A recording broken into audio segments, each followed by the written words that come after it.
On Thursday, I sat down with Professor Jay Bhattacharya from Stanford University on my podcast, California Rebel Base. You've seen him on this show multiple times. From the start of the pandemic, he argued that we should base our response on the actual data and science. He co-founded the Great Barrington Declaration, calling for focused protection. More recently, he's brought the same scientific rigor to the debate over vaccines. On my podcast on Thursday, he made a simple case, pro-vaccine, but anti-mandate. We released the episode on Friday morning on all the usual podcast platforms and also on YouTube. On Friday evening, we received this email from YouTube. It said, "Our team has reviewed your content and unfortunately we think it violates our medical misinformation policy." How did it violate their medical misinformation policy? They didn't say. They just linked to a bunch of corporate gobbledygook, including the statement that, quote, "YouTube doesn't allow content that spreads medical misinformation that contradicts local health authorities or the World Health Organization's medical information about COVID-19. Yeah, of course, because we must always be guided by the World Health Organization, which colluded with China to cover up details of the pandemic when we might have actually been able to stop it.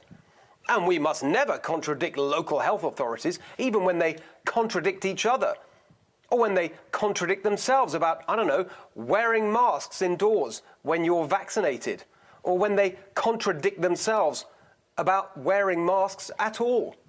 No, YouTube is very clear. Local health authorities are always right. You may not disagree with them. If you do, it's misinformation, so we will stamp it out for your own safety. Of course, our conversation with Professor Bhattacharya was not misinformation. It was a science-based, fact-based argument against vaccine mandates, especially vaccine mandates for children who are barely at risk from this virus. And to repeat, in our conversation, Professor Bhattacharya made clear his unequivocal support for the vaccines. But that doesn't matter. He contradicted the groupthink, the government line. Mandates are good. If you challenge them, you are bad. So YouTube will silence you. We reached out to YouTube and asked them to come on this show to explain their censorship. Eventually, they sent us this statement. They said it was all just a mistake. But we know that's not true. That statement came from YouTube's corporate PR department after our own team here at Fox reached out to them. They wanted to avoid a negative story, so they tried to pretend it was all just a mistake. Sorry, guys, mistakes happen. Yeah, but it's funny how the mistakes always seem to happen in one direction. The mistakes always seem to involve conservative voices, silencing views that challenge the establishment. And in fact, we have evidence that despite YouTube's corporate spin, this was not a mistake. It was a deliberate act of censorship.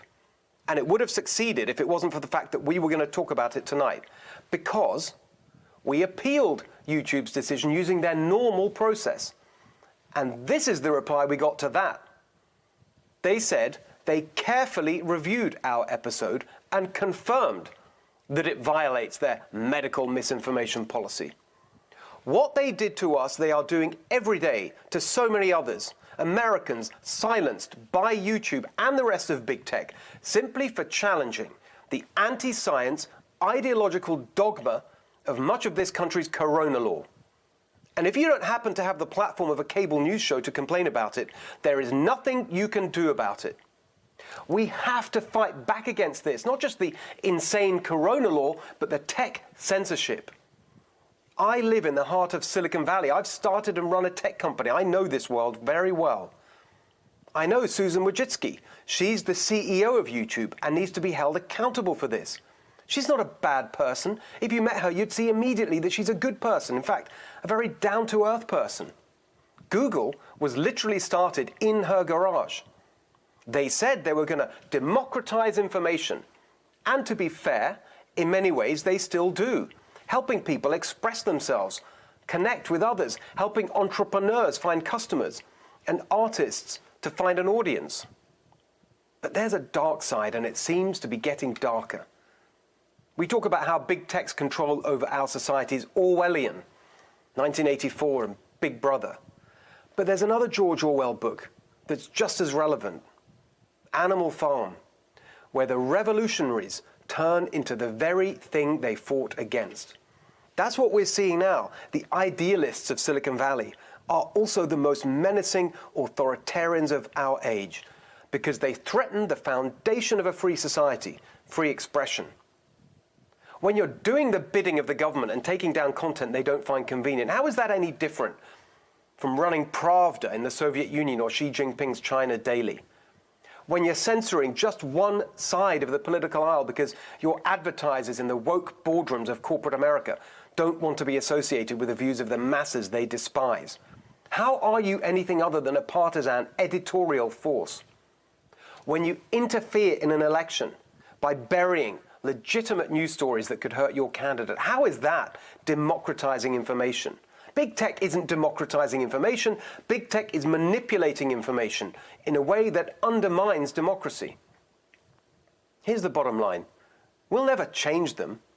The only answer, as I've argued for years, is to break them up so their authoritarianism can no longer hurt our democracy and our society. Break them up into tiny pieces so everyone's voice can be heard. If you want to hear the conversation that YouTube censored, you can download our podcast or go to stevehilton.tv and watch it there. And right now, let's fight back together